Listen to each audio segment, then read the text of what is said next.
Hello hi నమస్తే welcome back to US TV. నేను Kaveri. So ఇక అఘోరి గురించి శ్రీనివాస్ గురించి చెప్పుకోవాలంటే ఆయన గురించి అప్డేట్స్ ఏం లేవు అని చెప్పి అనుకుంటారు. ఇక ప్రెసెంట్ ఇప్పుడే వచ్చిన అప్డేట్ ఏంటంటే ఆయనను కలవడానికి, ఆయన ఏదైతే జైలు ఉన్నాడో జైలుకి ఆయనను కలవడానికి అని చెప్పి బడా నేతలు ఎవరో వచ్చినారు అని అయితే ఒక న్యూస్ వచ్చింది బయటికి.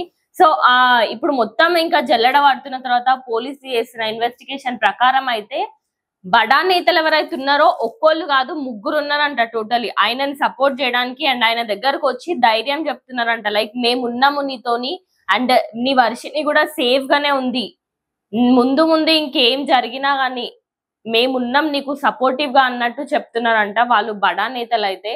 మరి ఆ పొలిటీషియన్ ఎవరైతే ఉన్నారో ఆయనకి సపోర్ట్ చేయడానికి వచ్చినారంటే ఇప్పుడే కాదు ఇన్ని రోజుల నుండి ఆయనకు సపోర్టివ్ గానే ఉన్నట్టు చెప్తున్నారు పోలీసులు కూడా. సో ఇప్పుడు వర్షిని మ్యాటర్ కి వస్తే వర్షిని కూడా మళ్ళీ నీ దగ్గరికి తీసుకొస్తాము, వర్షిని నువ్వు మళ్ళీ కలుస్తారు అని చెప్పి ధైర్యం చెప్తున్నారంట ఆ పొలిటీషియన్స్ వచ్చిన వాళ్ళు కూడా. మరి ఇప్పుడు దునియా మొత్తం అయితే వీళ్ళ పెళ్లికి అసలు ఏమి ఎవ్వరు కూడా ఈ పెళ్లి ఇది అసలు పెళ్లిని పెళ్లిలా చూడరు, ఈ పెళ్లి అసలు చెల్లుబాటు కాదు అని చెప్పుకుంటుంటే మరి పొలిటీషియన్స్ వచ్చి అఘోరి దగ్గరికి ఇప్పుడు శ్రీనివాస్ దగ్గరికి వచ్చి మరి నీ శ్రీవర్షిని నీ దగ్గరికి మళ్ళీ రప్పిస్తాము, నేను తొందరగానే బయటికి తీసుకొస్తాము, నీకు బెయిల్ ఇప్పిస్తాము, నీకు ఇంకా డబ్బుల పరంగా గానీ లేదంటే నీకు ఇంకా ఇంకా వేరే ఇంకేం కావాలన్నా గానీ మేము మీకు అరేంజ్ చేస్తామని చెప్పి ధైర్యం చెప్తున్నారంట. మరి ఈయన చేసిన అంత పెద్ద పని ఏందో, మరి ఆయన చేసిన పనికి వీళ్ళ చెయ్యేందుకుందో వీళ్ళెందుకు సపోర్ట్ చేస్తున్నారో మరి అఘోరిని ఈ మ్యాటర్ మాత్రం మీకు ఎవ్వరికి కూడా అర్థం అయితలేదు. అంటే ఆయన చేసిన అంత పెద్ద ఘనకార్యము ఇక ఆయనకి వీళ్ళు సపోర్టివ్ అంట. ఒక్కొల్గాడు ఇద్దరు ముగ్గురు బడా నేతలు ఉన్నారంట, ముగ్గురు పొలిటీషియన్స్ కూడా ఇక ఈయనకు సపోర్టివ్ ఉన్నారంట శ్రీనివాస్ కి.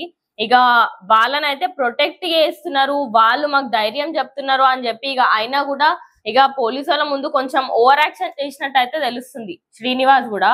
ఇక పోలీసు వాళ్ళ ముందు వాళ్ళు వచ్చినాక ఇక ఈయనకి ఏదో ధైర్యం వచ్చినట్టు అయిపోయింది, ధైర్యం వచ్చినట్టు అయిపోయి ఇక సరే అట్లా ఇట్లా అని చెప్పి ఇక వీళ్ళు వచ్చేసరికి పోలీసులతో ఈయన కూడా జర ఓవర్ యాక్షన్ చేసినట్టు మాట్లాడుతారు. ఈయన 14 days రిమైండ్ కి ఏదైతే మనం టైం ఇచ్చినామో అఘోరికి, ఇక ఈ టైంలో వాళ్ళు అంత దూరంకి వెళ్ళి వచ్చి ఈయనను గలుస్తున్నారు అంటే ఇక రీజన్ ఏమై ఉంటది, అసలు ఏం అవసరం, ఆయన ఏం ఘనకార్యం చేసినా అంత దూరంకి వెళ్ళి వచ్చి కలిసిండు అని చెప్పి అయితే ఇప్పుడు చాలా మంది కూడా క్వశ్చన్ మార్క్ ఉంది.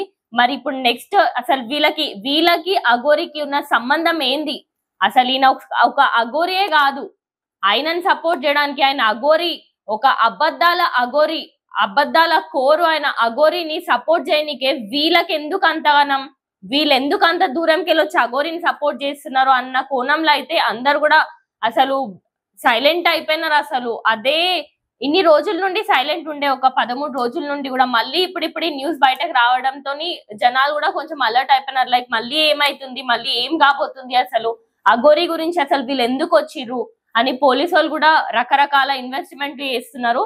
సో ఇప్పుడు అట్లాస్ట్ మరి ఏది బయటకు వస్తుందో వాట్ ఈస్ వాట్ అనేది అయితే నేను మళ్ళీ మీకు ఒక అప్డేట్ తీసుకొస్తాను. Thank you guys.